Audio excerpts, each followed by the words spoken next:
enjoy lang sa daan ng buhay.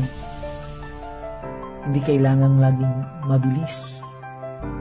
Minsan nga, mas importante ang kalidad ng biyahe kaysa sa bilis ng takbo. Tulad ng pagmamaneho sa isang mahabang daan, hindi lahat ng oras ay kailangan mong humarurot. May mga tanawin, mga sandali, at mga leksyong dapat pahalagahan. Kaya't sa bawat liko at hams ng buhay, tandaan, hindi mahalaga kung gaano kabilis mong narating ang dulo, kundi gaano mo na-enjoy ang biyahe. Maniho ka lang,